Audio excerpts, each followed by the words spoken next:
Residents of modern megacities are accustomed to the uninterrupted water supply to their apartments. In such comfortable conditions, sometimes a false feeling is created that this important source of life is easily accessible to everyone.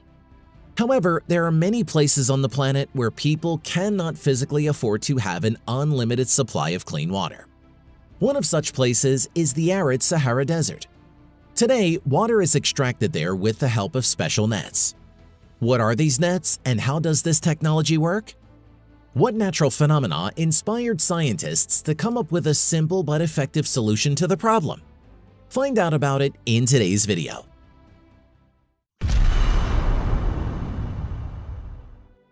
The slopes of Mount Boutmesguida, located on the very edge of the Sahara, are one of the driest regions of Morocco.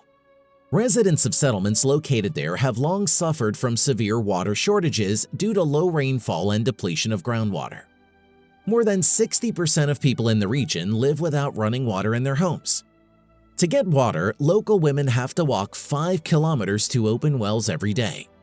To protect themselves from the heat, they have to leave before sunrise, and girls who are also involved in this hard work skip school and easily become victims of violence. Due to overuse, drought, and climate change, a drop in the water table has become inevitable. This issue affects the entire country. Over the past 60 years, water levels in Morocco have fallen by a factor of 3 from 1,500 cubic meters per person in the 1960s to around 500 cubic meters today. In the area of Mountain Boutmesguida, almost half of the population sold their homes, left rural life, and moved to the cities. The situation with the water supply of the region required an urgent solution, and it was found thanks to a technology called Cloudfisher, developed by industrial designer Peter Trautwein, who volunteers with the German Water Foundation. Technology has made it possible to collect drinking water from fog and supply it to water-scarce populations in drylands. The technology for harvesting water from the fog was developed back in the 70s through the 80s of the last century, but it has only become widespread in the last decade. In 2006, the Dar Si Hamad Moroccan non-governmental project began research on climate and water supply in the Mount Boutmesguida region. In 2014, the world's largest fog harvesting machine was built and a year later put into operation using the patented Cloudfisher technology. Here, at an altitude of 1,200 meters, mist catchers collect about 6,000 liters of water per day. But how is it possible to extract so much moisture from the desert air? The installations are located on the path of movement of moist oceanic air. This area of Morocco is located near the Atlantic coast. Air masses that form over the ocean are saturated with moisture and upon falling on land form a fog that stays here 6 months a year. It enters the Cloudfisher nets. The system itself is very simple. The gigantic 600 square meter installation consists of a fine mesh plastic net with triangular holes stretched over a vertical steel frame. The net is fixed with rubber tensioners which also attach it to the reservoir. These tensioners keep the net taut and serve as a kind of shock absorber, softening strong gusts of wind. Nets are placed in such a way that they are located perpendicular to the direction of the wind in order to ensure the maximum amount of water is collected.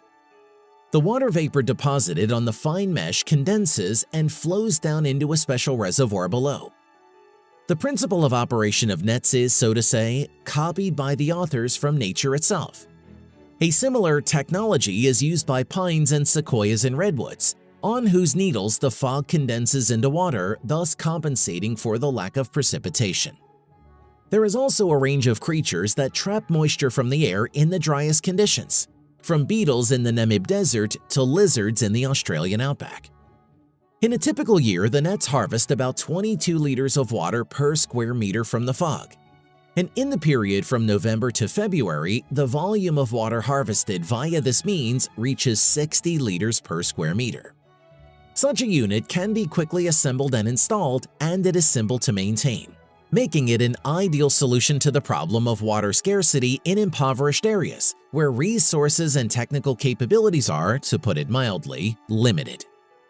A pilot project to turn fog into water is already providing clear drinking water to 5 villages with about 500 people. Pre-filtered from harmful impurities, water flows directly into the house.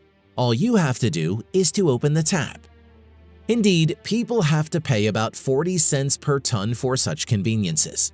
But now, rural residents have access to fresh, clean drinking water that is piped into their homes, which means that women as well as girls who are expected to fetch water now have an opportunity to do something more productive.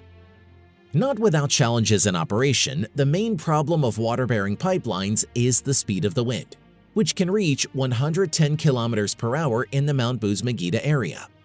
It can be solved only by improving the design of nets as a whole.